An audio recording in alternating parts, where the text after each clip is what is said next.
My name is Sophia Anderson, and I am 28 years old. When I look back, it's hard to believe that the empire I built, my tech company, Secure Connect, was born in a cramped, overheated dorm room that barely fit a bed, a desk, and a second-hand coffee maker. Everyone around me told me to be realistic, to aim lower, to stop chasing impossible dreams. Yet today, here I stand, dressed in a cap and gown, my family sitting stiffly in the audience as my name echoes across the stage.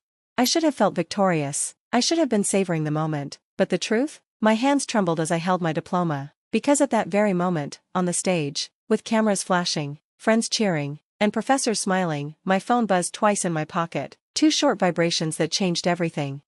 The first message shattered me. It was from my father. The words on that tiny screen cut deeper than any failure, any sleepless night, any rejection I had endured along the way. But the second message made history. Oh, and before I dive into it, if you're watching this right now, drop a comment and let me know where you're tuning in from. Hit that like button and subscribe, because what I'm about to share is more than a story. It's a lesson in rejection, resilience, and turning heartbreak into the sweetest revenge success story you'll ever hear. Growing up as the only daughter in the Anderson household meant learning very quickly that my voice was softer, my victory smaller, and my presence often invisible. My father, Harold Anderson, was a man who believed in discipline, tradition, and hierarchy. He had clawed his way up from nothing in the 1980s, building Anderson Building Supply into a regional powerhouse. His story was told and retold at every family gathering, the man who had made himself through grit, sweat, and an iron will. But in his story, there was no room for daughters. From my earliest memories, I watched my two older brothers, James and Thomas, walk in the glow of his pride. He took them on weekend trips to the office, pointing out the lumber stacks, the machinery, the bustling trucks that carried the Anderson name across the state. He taught them about profit margins, supplier negotiations, and leadership. He was shaping them, brick by brick, to inherit his empire. The one time I asked if I could join them, just once, at the age of 8, he laughed. He actually laughed, as if I had told a joke. Then he ruffled my hair and said, "This is boring stuff, princess. Why don't you help your mother with dinner instead?"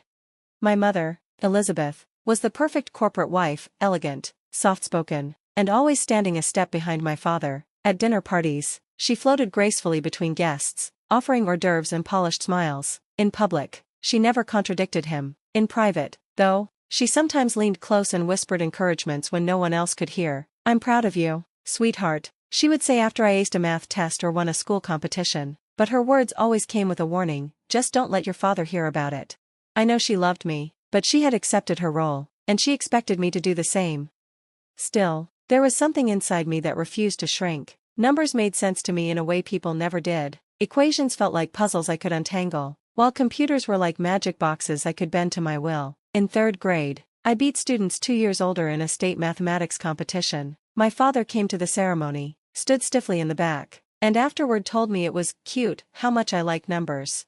By high school, I had gone far beyond cute. I had taught myself to code through late nights in front of a flickering monitor, building small programs just to see if I could. One of those experiments turned into a scheduling app that the school ended up using for managing extracurricular activities. For the first time, my work was visible beyond my own bedroom walls. The local newspaper even ran a story about it.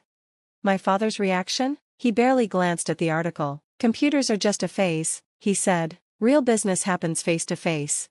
The contrast in how he treated me versus my brothers couldn't have been clearer. On James's 16th birthday, he was handed the keys to a brand new car. On Thomas's 16th, another set of keys, another shiny vehicle parked in the driveway. On my 16th birthday, I got a laptop. Practical, my father said, useful for schoolwork. He didn't know it then, but that practical laptop was the seed. On that machine, with its scratched case and slow processor, I began building the early prototype of what would eventually become Secure Connect, an encrypted communication platform designed to protect businesses from leaks, hacks, and surveillance. When the time came to apply for college, I didn't even tell my father. I knew what he would say. So with the quiet guidance of a supportive counselor, I filled out my application to the Massachusetts Institute of Technology. When the acceptance letter arrived, my mother's eyes filled with tears of joy. My father's eyes hardened. "What are you going to do at MIT?" he scoffed at dinner, his fork clinking against his plate. "Waste 4 years when you could be gaining real experience? Technology is mostly smoke and mirrors. Look at how many startups fail every year." "It's the top engineering school in the country," I replied softly. "Engineering is not for girls, Sophia. he snapped. You'll struggle, get discouraged, and drop out. Then what? I won't drop out, I said, my voice firmer than I felt. Weeks of arguments followed, shouting matches, cold silences, and doors slammed hard enough to rattle frames. Finally, my father relented, but with strings attached. He would pay for my first year, but only if I kept a perfect 4.0 GPA, worked part-time to cover my own expenses, and called home every week to report my progress. 1 year, he said, then we'll see if this tech fantasy of yours is a waste of my money. That night, as I folded clothes into my suitcase, my mother sat quietly on my bed. Your father means well, she said gently, he just wants to protect you from disappointment. He doesn't believe in me, I whispered, my throat tight. He doesn't understand you, she corrected, her hand resting lightly on mine. Maybe one day you'll show him. I will, I promised, I'll show him. The next morning, as I boarded the plane to Boston, my father's last words echoed in my head, when this tech fantasy fails, there will always be a receptionist position waiting for you at Anderson Building Supply. I pressed my forehead to the cold airplane window, watching my hometown shrink to a patchwork of gray roads and green fields, my hands clenched into fists. I would never sit behind a reception desk at my father's company. I would build something so undeniable, so unshakable, that even Harold Anderson would be forced to see me. What I didn't know then was how much that vow would cost me, or how much it would transform my life. So many things could still go wrong. Even in the glow of progress, I never shook the feeling that disaster was always lurking just one misstep away. Growth brought opportunity, but it also magnified risks. Every decision felt like balancing on a wire stretched over a canyon, thrilling, but one wrong move could mean a catastrophic fall. Jennifer, our CFO, was more than just a numbers expert. She was an anchor in the storm. She had lived through multiple economic cycles, raised capital in climates far harsher than ours, and had the calm wisdom that comes only from years of scars and triumphs in the business world. Her voice was steady, pragmatic, and free of illusions, exactly what I needed. You need to raise a proper Series A round, she told me one late night as we combed through dwindling balance sheets in the conference room. Her tone was gentle but firm. We're growing, yes, but growth eats cash. If we don't secure significant capital, this momentum will turn into quicksand. You can't bootstrap your way to the next level anymore. Her words stung because they were true. The thought of pitching to investors again reopened old wounds, memories of rejection, skeptical stares, and dismissive comments about young female founders still haunted me. But I wasn't the same woman I had been back then, and Secure Connect wasn't the same fledgling idea scribbled in notebooks. Now, we had contracts, case studies, a client list that impressed even seasoned executives. We had proof. Jennifer was right, it was time.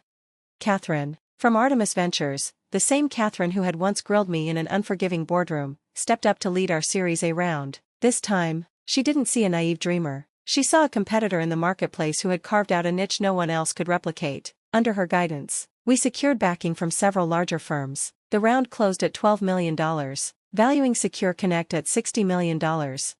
When the press picked up the story, it spread like wildfire. TechCrunch published a glowing feature, Secure Connect, the female-founded security startup taking enterprise by storm. My face was on their homepage, my story suddenly visible to the world. I forwarded the article to my mother. Hours later, she replied with just 5 words, "So proud of you, honey." Simple, but for me, it was everything. My father, however, remained silent. He didn't text, didn't call, didn't acknowledge the milestone. The silence itself was familiar, but it cut nonetheless. Through my brother James, I eventually learned he had seen the article. He asked if your company was really worth that much. James told me over the phone, or if it was just investor hype. I sighed, feeling the ache in my chest. What did you tell him? I told him to read the article and form his own opinion, James said. Then, after a pause, he added softly, for what it's worth, Sophia, I think what you're doing is incredible. Tom does too, though you know he'd never say it out loud to Dad. That admission startled me. My brothers and I had drifted apart after college. They had both walked the expected path, joining Anderson Building Supply straight out of school, stepping neatly into the roles my father had paved for them. I often wondered if they thought of me as reckless, rebellious, ungrateful. But hearing James admit that they quietly admired me gave me a flicker of warmth, small, but real. The new funding brought expansion. Offices buzzed with new hires, new departments, and the kind of relentless energy that feeds on itself. But the personal toll was crushing. I hadn't taken a vacation in 3 years. I lived on takeout, half-cold pad thai cartons, forgotten salads, and endless coffee. The one relationship I had tried to nurture collapsed after 6 months. My boyfriend couldn't tolerate being squeezed into a single exhausted evening each week. Jennifer found me one night asleep at my desk, my cheek pressed against spreadsheets lit by the harsh glow of a monitor. She shook her head, pulling the coffee cup from my hand. "You need to delegate more," she said flatly. "This company cannot depend solely on you." "I'm fine," I insisted, though the purple shadows under my eyes betrayed me. "You're not fine, you're burning yourself out, and that helps no one, not you, not the company, not the people who depend on you." She paused, her gaze sharp but compassionate. "You need a leadership team, people you can trust to carry the weight with you." Her words terrified me. Delegating meant releasing control. It meant admitting I wasn't invincible, but deep down, I knew she was right. So, reluctantly, I hired a chief technology officer to manage our engineering, and a chief operating officer to handle daily operations. Letting go felt like tearing away pieces of myself, but slowly, I realized it was the only way to keep building something bigger than me. Success didn't go unnoticed. As Secure Connect rose, competitors circled like sharks. Larger firms began mimicking our model, pouring money into rushed imitations. Recruiters tried to lure away our best engineers with outrageous salaries. Rumors circulated that our encryption wasn't as strong as we claimed, that our systems weren't reliable. "This is a good sign," Catherine said during one of our regular meetings. "If they're trying this hard to take you down, it means you've already won a piece of the market they want." But not all competition was fair. One rival went further, attempting to breach our systems and steal our proprietary code. The irony wasn't lost on me, that a security company was now under attack. But our defenses held. We traced the source, and our legal team sent a cease and desist letter that ended their games. It was a victory, but it also served as a grim reminder: success made you a target. Through all this chaos, I kept one stubborn promise to myself: I would finish my degree, no matter how long it took. By my 5th year at MIT, I was crawling toward the finish line, taking 1 or 2 classes at a time. My father, of course, never asked. As far as he was concerned, I had dropped out years ago, but I hadn't. That spring, my advisor called me into her office. She glanced at my transcript, then smiled warmly. "You've done it, Sophia. You have enough credits to graduate this May." I blinked, stunned. "Really? Really? And not just graduate, you'll graduate with honors." She leaned forward, lowering her voice slightly. "The commencement committee has even been discussing you." "Me? Why?" "They're considering you as the student commencement speaker. Your story is remarkable. You built a multi-million-dollar company while completing your degree." I laughed nervously, shaking my head. "I'm not sure I even have time to write a speech."